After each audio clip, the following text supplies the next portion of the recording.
vais rapidement vous présenter, par ordre d'apparition sur l'estrade et alphabétique. Donc François-Xavier Moron, donc vous êtes un des associés au sein de Winch Capital, qui est la franchise Midcap d'Andera. Donc c'est un véhicule d'investissement qui est doté de 445 millions, si je suis bien informé. Et donc vous faites à la fois des investissements seuls et puis en structuration de tour de table. Donc Winch n'est pas à proprement parler un fonds verticalisé, mais vous personnellement vous avez une expérience, une forte expertise dans le domaine de l'IT en ayant participé à des opérations comme celle de Scalian ou d'Acherpass dans les années récentes. Frédéric Mimoun d'Omnes Capital, donc vous êtes directeur d'investissement senior chez Omnes Capital. Alors, en regardant un petit peu sur le site, Omnes cherche des PME françaises leaders avec des fondamentaux solides, des business models résistants, potentiel de croissance organique ou par acquisition. Voilà, bon, donc speech. C'est comme ça que moi je me vendrais dans des petites annonces maritales. Donc on va essayer de savoir ce que ça veut dire exactement. Vous êtes aussi, Omnes se définit aussi comme un actionnaire engagé qui a besoin de partager une vision industrielle avec ses participations, et c'est très intéressant. Et récemment, vous avez participé, enfin même l'idée, l'affaire d'ABMI. Dans le domaine des ESN. Alors, on a dit on a ouvert, François Salin l'a dit, puis on a conclu sur le fait que vous êtes plutôt demandeur d'investissement, enfin de solutions, et en même temps, on entend parfois que les ESN ont une réputation de cyclicité qui peut faire un petit peu peur. Donc entre la demande et puis la peur, vous situez où actuellement ? Pour l'instant, on se situe plutôt du côté de la demande. Mais c'est vrai que la cyclicité, c'est un sujet qui revient assez souvent. Je vais d'ailleurs... j'inclus en ça le financement, hein, pas que la partie equity. Et c'est d'ailleurs souvent, en discutant avec les prêteurs, qu'on a parfois des refus d'obstacles, j'allais dire quasi systématiques, hein, sur ce secteur. Alors c'est assez simple, hein. On est dans un métier où on regarde beaucoup de secteurs, on essaye d'identifier, de trouver, dénicher les pépites. Et par définition, quand un secteur recueille pas mal d'exemples dans le passé d'investisseurs financiers qui ont perdu de l'argent ou de banques qui ont perdu de l'argent, mécaniquement, ça peut générer une certaine fébrilité. Et c'est vrai que quand on essaye de creuser, et on a des confrères, hein, on en connaît, qui ne regardent pas systématiquement ce secteur. On connaît des prêteurs qui ont des vraies oppositions de principe ou qui vont le traduire par des effets de levier qui vont les disqualifier sur nos opérations. Quand on essaye de comprendre pourquoi, revient toujours ce sujet de la cyclicité de l'activité. Alors quand on gratte un tout petit peu la surface, on découvre que dans cyclicité, il y a déjà deux choses. Il y a deux types de cyclicité. Il y a la cyclicité qui est liée à des projets qui sont en effet des projets assez exceptionnels et qui sont les premiers à être victimes de coupes budgétaires dès que la température baisse. Donc ça, c'est quelques segments dans les ESN comme le conseil qui peuvent être directement affectés par ça. Mais quand on fait un peu le job et qu'on gratte, on voit bien que là aussi, il y a des missions qui restent très structurelles et que même quand la température se refroidit, au contraire, il y a des missions qui sont déclenchées. Mais c'est vrai que c'est cette première cyclicité qui est souvent citée. Et puis l'autre cyclicité, c'est qu'il y a un grand pan de l'activité dans les ESN qui est entre guillemets de la mise à disposition de personnel et qui est toujours ce jeu très subtil que vous avez avec vos clients entre les compétences internes, les compétences qu'on va chercher à un moment à l'extérieur, dans des ESN, et qu'on va se dépêcher de couper et de recentrer sur ces équipes internes dès que la température refroidit. Et là aussi, quand on gratte, évidemment, si vous n'êtes que en mise à disposition de personnel entre guillemets faiblement qualifié, vous avez évidemment plus de chances d'être touché que quand vous êtes sur des expertises hyper pointues que les clients n'auront jamais, n'ont pas, ou ne peuvent pas, ou n'ont pas vocation à recruter, et que là vous êtes dans la mise à disposition d'une richesse. Mais c'est souvent cette cyclicité qui revient. Elle se traduit dans nos fonds, en général, par une attitude, pour ceux qui ont déjà fait des levées de fonds ou qui ont déjà discuté avec des investisseurs financiers, on a plutôt tendance à positionner des investissements dans ce secteur en début de fonds pour pouvoir traiter, le cas échéant, un effet de cycle qui va un tout petit peu refroidir la température, c'est d'actualité presque, et qui peut générer un ralentissement dans le business plan ou une tension sur les résultats. Alors Frédéric, chez Omnes, cette question de la cyclicité, c'est un problème, surtout que vous pouvez mettre des tickets plus petits parfois. Donc, Oui, effectivement. Alors nous, on est plus petit effectivement que mon confrère François-Xavier, parce que nous, on est plutôt small cap, donc effectivement, on met des tickets encore plus limités que ceux de Winch. Donc, ce qui suppose effectivement que la volatilité sur une cyclicité donnée est vachement plus importante. Alors effectivement, je suis assez d'accord avec ce qui vient d'être dit. La cyclicité en tant que telle, tant pour les debt providers côté financier que pour les acteurs de private equity, c'est assez clé. D'un côté, on doit rembourser notre dette avec un petit peu d'intérêt, et de l'autre côté, on collecte de l'argent et on doit le cashbacker au bout d'un certain temps, et pas trop longtemps, parce que sinon après nous, on ne relève pas, et si on ne relève pas, eh ben, on change de métier. Donc ça veut dire que pour revenir sur les ESN, oui, c'est plus intéressant effectivement en termes de maturité d'un fonds d'investir au début. Maintenant, les réponses à donner, elles peuvent être assez plurielles, me semble-t-il. Je ne suis pas un opérationnel, on apprend en marchant sur tous les secteurs d'activité parce qu'on est généraliste. C'est évidemment par la diversification. Dans un autre fonds, d'ailleurs, je crois qu'il est sorti là récemment sur un actif, on peut le nommer, c'est Vulcain Ingénierie qui est sorti là récemment. On avait investi en 2014, la boîte faisait 70-80% dans le oil and gas. Alors le oil and gas, je pense que tous les experts du secteur vont nous dire, voilà, bah, ça fait ça, donc il faut être dans le bon point parce que sinon on ne sort pas au bon moment. Les réponses qu'on avait données à ça avec le management étaient très simples, c'est diversifier. Diversifier les projets, de l'AT, du forfait, de l'international, du build-up, mais aussi des silos, des secteurs d'activité. Et dans les silos, je pense que aussi c'est les problématiques qui suivent. C'est comment est-ce qu'on va aller chercher de la diversification. C'est aussi par build-up, parce qu'il y a des métiers que la société ne connaît pas. Et c'est le cas effectivement notamment dans ABMI, quand on a investi récemment avec Vincent qui est présent ici, et je salue également Bernard qui est dans la salle, qui est board member également sur Bernard Bourigeaud, qui est board member également sur ABMI, c'est effectivement cet objectif. C'est de trouver certaines pépites dans une ESN, les mettre en valeur et, entre guillemets, rationaliser un petit peu les autres silos pour les faire monter en puissance, notamment par build-up. Quand tout à l'heure, dans la première table ronde, Michel Kouchouk a beaucoup parlé du marketing, même de la gonflette de certaines sociétés. Alors vous, s'il y a un moment de faire une parade de beauté, c'est bien auprès de vous. Alors, comment vous faites pour gérer ou transpercer cette gonflette, et surtout quels critères ou quelles dimensions particulières vous regardez pour prendre vos décisions d'investissement? Est-ce qu'il y a un portrait type un tout petit peu plus, je dirais, modeste que celui du site d'Omnes au début, d'une entreprise qui vous intéresse? Je crois que cette semaine, j'ai battu un record parce que j'ai reçu un mémorandum d'information où, sur la même page, le banquier d'affaires avait réussi à caser Big Data, intelligence artificielle, design thinking. Qu'est-ce qu'il y avait d'autre? Il y avait cloud, bien sûr, parce que sinon ça serait pas vendeur. Et je ne sais plus quel était le dernier, mais ça doit être digital et IoT. Merci. Voilà, on avait à peu près tout. Personnellement, moi, ça me fait plutôt partir en courant généralement quand je trouve un peu trop de marketing. Non, plus sérieusement,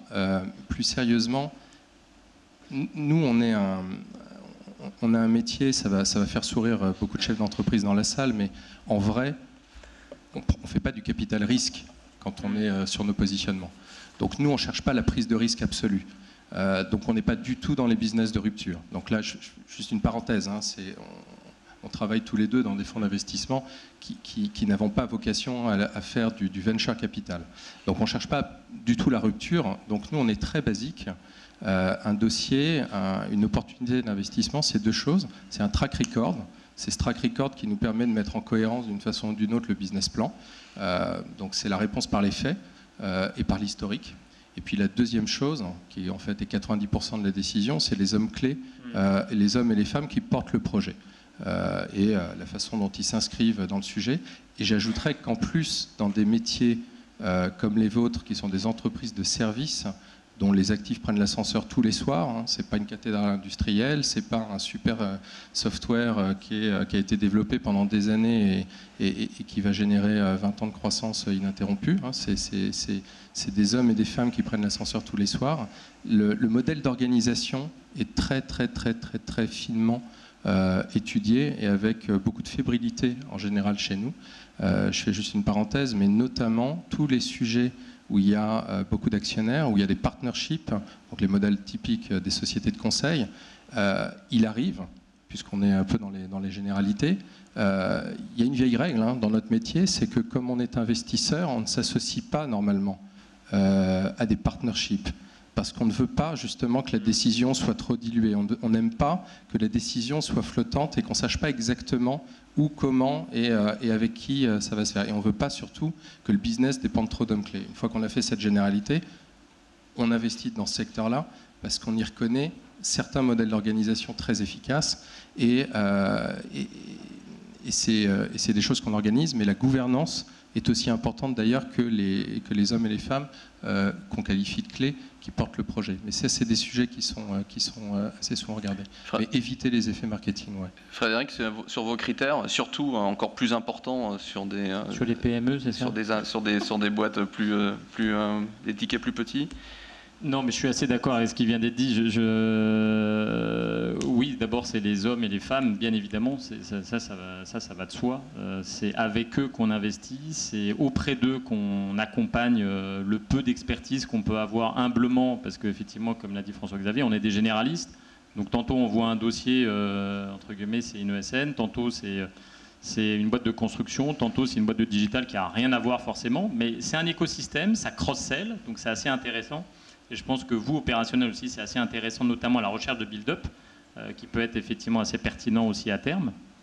Après, effectivement, c'est des critères, un ADN de succès, de déploiement, alors souvent de croissance rentable, ce n'est pas tout le temps le cas.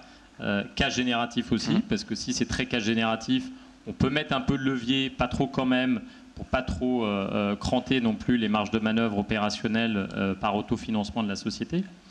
Mais c'est d'abord et avant tout, on investit sur des hommes et des femmes. Pour prendre l'exemple d'ABMI, c'est vrai que quand on s'est vu avec Vincent il y a 15-18 mois, on s'est dit, voilà, moi je ne connaissais rien à ce que faisait ABMI, je ne connaissais rien à ce que c'était une ESN. Vincent m'a appris, on a mis autour de lui un écosystème, il y a effectivement un board membership qui s'est créé, et maintenant on met humblement notre feuille de route en place. Donc je dirais que c'est à l'origine une rencontre, un fit, une capacité en fait de déployer un plan de transformation accompagné de croissance relutive, enfin d'acquisition relutive, en faisant grandir tout le monde, et y compris nous-mêmes. Alors sur ces critères, puisque l'un et l'autre, vous êtes un peu, si on prend notre histoire de 100, 500, vous êtes un peu au début de l'histoire de ces mid-cap ou de ces futures grosses mid-cap. Est-ce qu'on a parlé de taille critique tout à l'heure? Est-ce que pour autant, vous avez en tête des seuils, des tailles critiques, ou est-ce que vous êtes prêt à discuter de ça en fonction de la nature des services proposés? Alors, je vais vous prendre deux exemples, ça dépend vraiment des sujets. Nous, actuellement, on accompagne deux ESN. On accompagne Scalian depuis 2015, donc depuis un peu plus de 4 ans. Et on accompagne là depuis quelques mois à Sherpass. C'est deux histoires vraiment très très différentes et avec justement des notions de taille critique et des notions quelque part de terrain de jeu qui sont assez différentes. Scalian, Jean-Charles en parlera beaucoup plus tout à l'heure, donc je ne vais pas m'étendre, mais quand on a investi en 2015, on avait un sujet de taille critique en France. Et là, je rejoins tout à fait ce qui a été dit dans la première table ronde. Je veux dire, partir à l'international pour partir à l'international, quand on a un terrain de jeu et un boulevard en France et qu'on a encore des barrières à l'entrée quelque part à se créer. Enfin, pour moi, tout ça, c'est se créer des points de force. La taille critique pour la taille critique, c'est pas intéressant. Sinon, se créer un vrai socle de solidité. Typiquement, quand on s'est associé à Yvan, Jean-Charles et toute l'équipe de Scalian, on avait ce sujet de taille critique en France sur le modèle de Scalian. Il fallait, si on pouvait diversifier un tout petit peu et pas dépendre que de notre cher client EADS, ça aurait été pas mal. Donc il y avait une notion de taille critique. Et là, la France était parfaite pour un premier cycle d'investissement. C'était suffisant. Il y avait largement de quoi faire. À Sherpass, c'est une histoire très différente. À Sherpass, c'est un vertical. C'est une société qui a décidé de se positionner quasi exclusivement sur les SIRH. Et là, au bout d'un moment, vous faites 50, 60, 70 millions dans les services sur la France. Vous commencez à être, pas proche du plafond de verre, mais vous commencez à être rattrapé par la taille de votre marché. Et là, l'international est un relais de croissance. Alors, entièrement d'accord avec ce qui a été dit dans la première table ronde. C'est un sujet, vous m'excuserez, je vais être trivial, mais c'est le vrai sujet casse-gueule de tout pitch à un fonds d'investissement. C'est on est super en France et maintenant on va partir à l'international. C'est censé nous rassurer parce qu'en effet, ça s'appelle déplacer le terrain de jeu et en faire un terrain de jeu infini. Donc c'est super parce que potentiel de croissance, et évidemment on va aller le faire en organique, mais on va aussi aller le faire en croissance externe. C'est un vrai sujet casse-gueule parce que c'est là où tous les risques d'exécution vont se positionner. Et d'ailleurs, au passage, ça s'applique aussi à notre métier. Hein. Ouais. Internationaliser une société de gestion, internationaliser toute entreprise est difficile. Même si on est un peu moins scalable. Hein. On est un tout petit peu moins scalable. Et la croissance externe est beaucoup plus compliquée à réaliser dans nos métiers. Mais trouver le bon équilibre entre croissance organique, croissance externe, est-ce qu'on s'appuie sur des gens à nous ou est-ce qu'on peut vraiment aller reprendre une boîte au fin fond du Chili comme on se déploierait à Bruxelles ou à Berlin? Enfin, tout ça est vraiment un sujet. Mais par exemple, dans le cas d'Asherpass, ils avaient déjà commencé à le faire. Ils avaient fait leur test and learn, hein, donc ils avaient essayé, ils s'étaient repliés, ils étaient repartis, ils avaient ça, ils s'étaient organisés en partnership, ils avaient réussi à internationaliser le partnership, et donc là on joue le coup à fond. On joue le coup à fond, et du coup on est vraiment en train d'accélérer sur cette thèse-là. Mais c'est vraiment deux schémas et deux histoires très, très différentes, où les relais de croissance sont vraiment différents. Frédéric, pour terminer, votre expérience sur les questions de taille minimale, de 2SN comme puissance de devenir? Donc moi je suis tout petit en fait. Hein. Moi j'investis dans des sociétés de 8 à 40 millions d'euros de chiffre d'affaires. Donc la notion de scalability, on la voit encore bien devant nous. En fait c'est du learning by doing. Quand on fait avec Vincent et son équipe, on est à une quarantaine de millions d'euros de chiffre d'affaires. On a effectivement un projet devant de croissance à une centaine de millions d'euros en France et un tout petit peu aussi à l'international. Je regarde Bernard également pour m'assurer que c'est à peu près en ligne avec ce qu'on s'est écrit sur la feuille de route. Bernard dit oui. Mais oui, il y a encore beaucoup de choses devant nous. On a closé l'opération il y a 5-6 mois. On n'a fait aucune démarche de M&A active. On a déjà une vingtaine de dossiers sur le bureau en termes de build-up. Donc oui, le marché est hyper profond. Si on veut activer la pompe, on peut le faire assez vite. Je pense qu'on va y aller de façon assez prudente, en essayant de transformer d'abord le socle, avec un bon exemple qu'a cité mon confrère Scalian, qui est un super exemple de transformation, de croissance rentable, organique et par acquisition. Donc c'est un exemple de scalability. Ouais. Ok, François, Xavier, Frédéric, merci beaucoup. Je crois qu'on a vu que vous étiez évidemment à la chasse, mais aussi exigeant. On ne chasse pas n'importe quoi, n'importe quand, n'importe comment. Donc on vous remercie pour ces témoignages très précieux et je vais donc passer la parole à Frédéric pour la deuxième table ronde.